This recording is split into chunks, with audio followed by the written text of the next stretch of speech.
Okay guys, so this is not a daily vlog thing, but I really wanted to film something like this. There's a bug.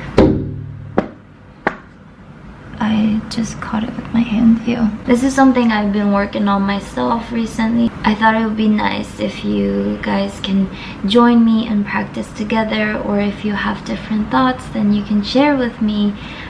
So we can, you know, inspire each other. But it's about happiness, and especially because what's been happening in the world, I thought it's a good time to talk about things like this. I tried to divide it into 5 steps of what I've been working on. I'm gonna call it how to be happier. And the first step is being honest, and this means knowing and exploring yourself. Not just what I like, knowing what situation or environment makes you uncomfortable. When do you feel this kind of emotion?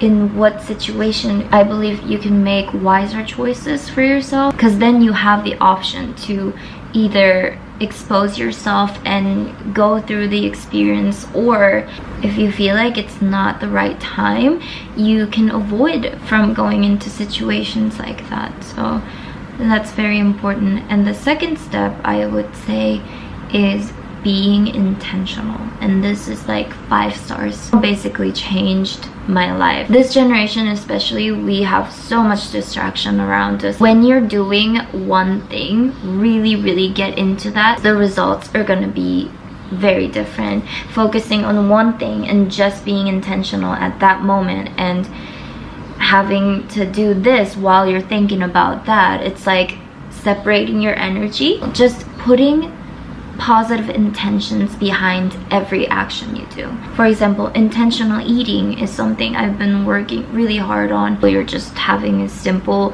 avocado toast. It could be thinking about what kind of nutrition you will get. You're going to this social party that you never wanted to go. I'm exposing myself into the situation because I'm creating space for growth. Continuing to that, we are going into accepting.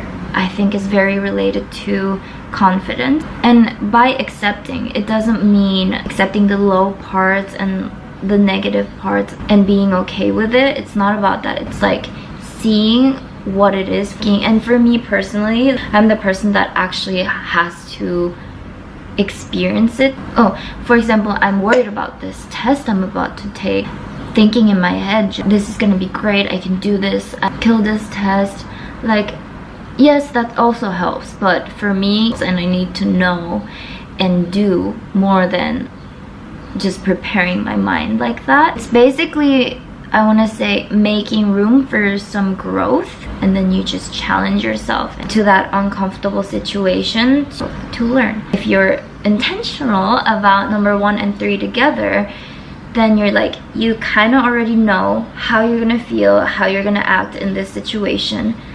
And then you get to decide if you want to expose yourself and go for it, make some room for growth, learn, or you can avoid it at times depending on how you're feeling that day, that moment.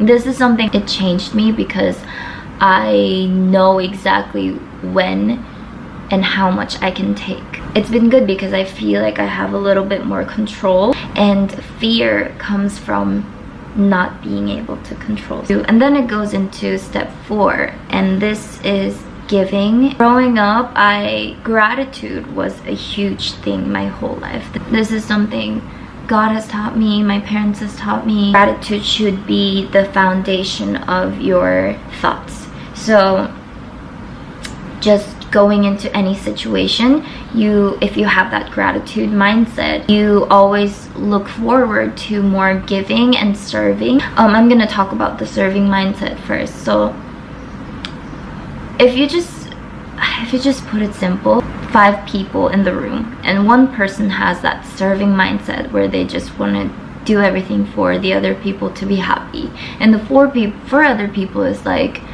what what can I get out of this situation? It's going to drain that one person, and the other 4 people won't be able to receive that much. But if the room is full of 5 people that has giving and serving mindset, everyone would want to help each other and support each other and love each other, and then we have room for everyone to be happy. Step 5 is going to be receiving and having compassion. I think this is something our generation especially, and I mean just everyone, is having a really hard time with, because we are so exposed on social media. As much as social media is amazing because we get to connect with with my friend across the world, we're absorbing so much information that we don't need, comparing ourselves to things that we want but we don't have yet. And I think that's why we struggle so hard with self-love. Do you ever feel when someone compliments you, you just don't know how to react? That's me.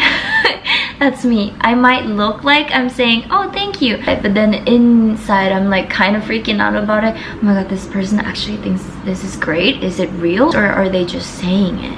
And I think me questioning that already is kind of sad. Why I put being compassion right next to it is because in order for you to receive the love and support from other people, you have to have compassion to yourself. If you don't like who you are and you don't love yourself right now, it doesn't matter how many people around you tell you how great and amazing you are, because you're not open to it. You think simple, it's like doing the things that you will do for your family, your best friend, your boy or girlfriend, to yourself. And I realized recently that this is something I was lacking so hard. I would like cook meals for everyone around me, give them gifts all the time, feeling so happy, and I thought this is all I need. It's going to make me happy. But the problem is life is about balance, and if you're just giving and serving and never receiving, this is empty. You might fill up everyone around you, but you're going to be empty. This is all connected. For example, to be intentional when you're eating, you have to have compassion and gratitude to your body. Have compassion for the way you feel. I tried to kind of think as I'm another person, so there's like 2 me. Now I'm feeling sad and low right now. Then I think about what can I do to make myself feel better. That was a long talk. This is honestly a detailed version of just saying love yourself and love others. Love and support and kindness changes everything. Let's all work on it and be happy together. I love you. Bye.